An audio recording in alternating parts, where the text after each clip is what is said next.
Bom dia, rapaziada vascaíno, Ricardo Rigas falando, canal Rigas do canal Vascaíno. Vamos fazer aí uma retrospectiva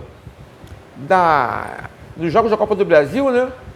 Que essa semana foram definidos aí os 16 clubes que vão participar das oitavas de final da competição nacional, dessa Copa, né?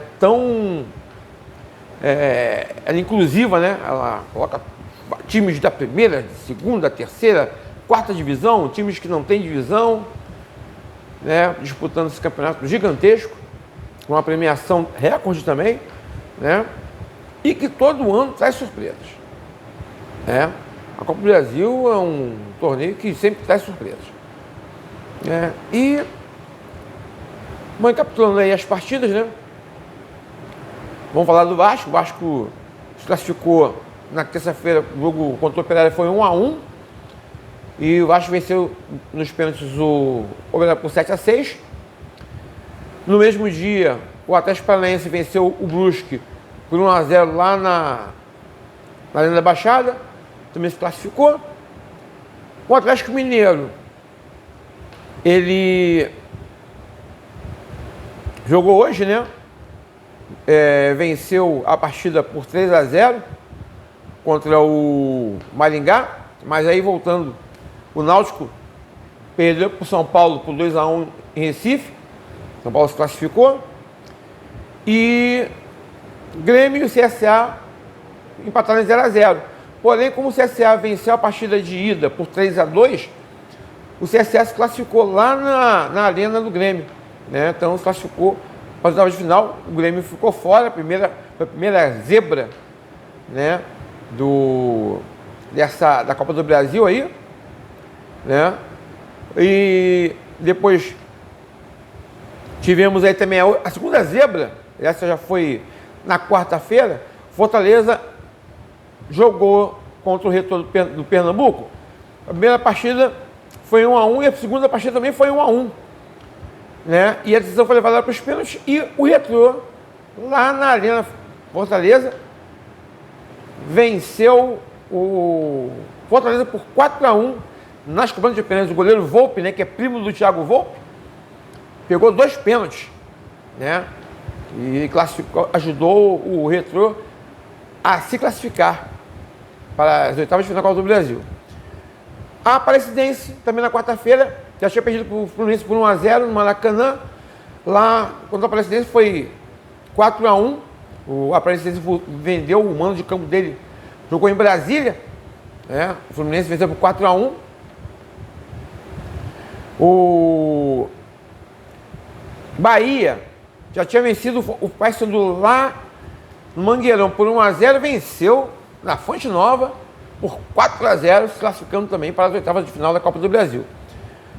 O Flamengo no Maracanã, na quarta-feira, ele já tinha vencido o Botafogo da Paraíba por 1-0, né? Lá na Paraíba, né? E venceu o Maracanã por 4-2, né? Se classificando também. Tomou 2 gols do Botafogo da Paraíba, mas mesmo assim se classificou, vencendo a partida nas oitavas de final. Né? O Atlético Mineiro venceu o Maringá por 4-0, já tinha falado, né? Libertou o jogo de ida por 2-2 lá no Paraná. E aí, também teve o Corinthians, né? Já tinha ganho lá em Novo Horizonte por 1-0 e no finalzinho da partida conseguiu fazer 1-0 contra o Novo Horizonte, um gol do Yuri Alberto, que tá fazendo um gol pra caramba esse menino, né? O maior artilheiro aí da Arena Neoquímica. Ele tá na fase muito boa, o Yuri Alberto, né? Também se classificou o Corinthians Paulista. E ontem, quinta-feira, tivemos mais 6 jogos e aí fechamos os classificados, né? O Internacional jogou em Florianópolis, no Orlando Scarpelli. O mando era do Maracanã, porém o Maracanã vendeu mando de campo para Florianópolis e o Internacional venceu por 3-0, se classificando, já tinha ganho na ida por 1-0. Né? O Vila Nova de Goiás jogou no Serra Dourada, né? Ele costuma jogar no estádio dele, mas jogou no Serra Dourada, né? O Cruzeiro já tinha ganho a partida por 2-0 no Mineirão E o Cruzeiro sacramentou a classificação metendo 3-0 no Vila Nova em pleno Serra Dourada, né? Classificando também para as oitavas de final. O Palmeiras tinha ganho o Ceará por 1-0 lá em Fortaleza, repetiu a dose, venceu o Ceará no Allianz Parque, né? Meteu 3-0 no Ceará. Esse jogo foi a única partida dessa terceira fase que teve encontro de duas equipes da Série A. O restante das partidas foi times da Série A com Série B com Série C, times sem nenhuma série, jogaram contra times da primeira divisão, da segunda, né? Então, Palmeiras e Ceará foi o único confronto da terceira fase que teve times da primeira divisão do Campeonato Brasileiro, né? O CRB tinha empatado em 1-1 com o Santos lá na Vila Belmiro e empatou por 0-0 com o Santos. Só que aí foi a terceira zebra dessa fase da Copa do Brasil. O CRB sacramentou 5-4 na disputa por pênalti. Santos também eliminado da Copa do Brasil. CRB ultrapassou, né? Temos dois times de Alagoas nas oitavas de final da Copa do Brasil, né? Bem curioso, né? Você tem, aí também teve ontem o Capital do Distrito Federal, né? Jogando em Brasília, ganhou por 1-0 o Botafogo, né? O Botafogo, apesar de ter perdido a partida, já tinha ganho aqui no Engenhão por 4-0. Então, apesar da derrota, o Botafogo se classificou para a oitava de final. O Botafogo veio com time reserva, né? Praticamente um time reserva, né? O Alex Telles jogou lá no começo da partida, estava com um resultado bem folgado, bem confortável, né? Então, foi um belo gol do Rodriguinho, né? Jogador do Capital do Judá, meteu um golaço lá da intermediária, meteu uma pancada, a bola fez uma curva, saiu do goleiro Raul, né? O goleiro que substituiu o John, né? E foi um golaço, um gol muito bonito mesmo, né? Mas o Botafogo se classificou para os oitavos. E, por último, o Bragantino, que tinha empatado com o Criciúma por 2-2 lá em Criciúma, sapecou um 6-0 no Criciúma lá em Bragança Paulista, bateu doído no Criciúma. O Criciúma saiu todo arrebentado, o Bragantino meteu 6-0 no Criciúma e se classificou. Foi o resultado mais elástico daí da terceira fase da Copa do Brasil, disparado, né? Foi massacre, né? E já estamos 16 classificados, né? Colocados aí para as oitavas de final. Vai haver um sorteio novo sorteio para definir os adversários, mando de campo, né? Não tem cruzamento, o cruzamento passa a ser agora a partir das oitavas de final. Aí você passa a ter o cruzamento, né? Um lado da chave, outro lado da chave, e aí já tem mais ou menos a definição de quem vai enfrentar quem a partir das oitavas de final, né?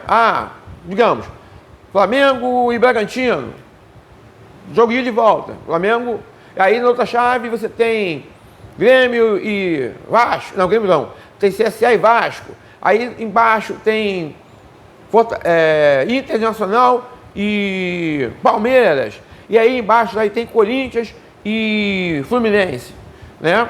Aí você tem lá, digamos, Flamengo passou, Vasco passou, Flamengo e Vasco. Embaixo aí tá lá, passou o Corinthians, passou o Palmeiras e Corinthians. Então já tem lá, os lados das chaves a partir do sorteio das oitavas de final. As oitavas até a final a gente sabe, já tem mais ou menos a ideia de quem vai enfrentar quem, ok? E, como eu falei, né, as zebras, né, foram o Grêmio, Santos e Fortaleza, times da Série A, que ficaram pelo caminho, né? E só resta agora esperar o sorteio da CBF, não sei qual vai, não tem um dia marcado para esse sorteio, né? Para ver como serão os confrontos das oitavas até a grande final da Copa do Brasil de 2025, né? Vamos ver se o Vasco dá uma deslanchada, né? O Vasco está começo do trabalho, né? Teve um susto bem grande, né? Porque a classificação estava na mão, praticamente foi o último lance.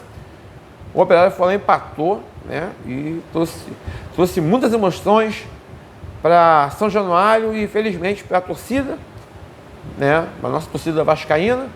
O Vasco conseguiu passar por mais essa, né? O Vasco disputou 9 disputas de pênalti durante suas participações na Copa do Brasil em todos os tempos. O Vasco venceu com essa de ontem. Venceu a 7ª, foram 10, né? 7 disputas vencidas e 3 perdidas, né? Agora vamos ver se a gente consegue, com menos sustos, né? Vamos ver se a gente consegue ter uma campanha até semifinais pelo menos, né? Eu prefiro a Copa do Brasil à Sul-Americana. Copa do Brasil, se você ganhar a Copa do Brasil, você tem a Libertadores. Assim como no Campeonato Brasileiro, se você tiver uma campanha boa, você tem a Libertadores. Você, apesar de ser mais fraco tecnicamente, a Sul-Americana, tem viagens muito longas, tem problema na altitude, a logística fica complicada, você não tem, além do que o Vasco não tem elenco suficiente para as 3 competições, entendeu? Então, o Flamengo que tem elenco já fica meio complicado, ele às vezes tem um desgaste aí no brasileiro, tem um desgaste na própria Copa do Brasil, tomou 2 gols ontem do Botafogo da Paraíba pelo Maracanã, né? Então é meio complicado, né? Então eu prefiro você ter 2 competições. No caso aí, eu acho que pode ser segundo colocado, pegar uma repescagem, mas eu prefiro que o Vasco participe da Copa do Brasil e do Brasileirão, que o Brasileirão não rebaixa, então você tem que ter uma campanha boa no Brasileirão, e a Copa do Brasil você indo, você vai ganhando uma grana boa, e se chegar na final e for campeão, você também ganha uma vaga da Libertadores da América. Então, é isso, gente. Aqui foi Ricardo Rigas, recapitulando a Copa do Brasil, falando pelo canal Rigas do Canal Vascaíno. Curtam, comentem, compartilhem, se inscrevam no canal. Volto mais tarde aí com outro vídeo, tá ok? Vamos conversar mais um pouquinho sobre Vasco da Gama, né? Sobre Laude Augusto, sobre a tal da AGE, que vai ser hoje, né? Logo mais, né? Sendo hoje, essa AGE, a gente vai conversar sobre isso também rapidinho, né? Porque isso aí afeta, bem ou mal, afeta um pouquinho o campo, né? Porque você tem um potencial construtivo. Pô, eu sou louco para que reforme o estádio São Januário, que o estádio São Januário seja um estádio bonito, confortável, que tenha mais vagas para nós vascaínos podermos ver o jogo. E principalmente, senhoras e senhores, deixar o Maracanã para Flu-C e Urubu, ok? E rimando, né? Para quem tem uma boa imaginação, manda o Maracanã, entendeu? Rimou Flu-C e Urubu, vocês façam as rimas de vocês, ok? Curtam, comentem, compartilhem, se inscrevam no canal. Beijo no coração de todos. Volto mais tarde.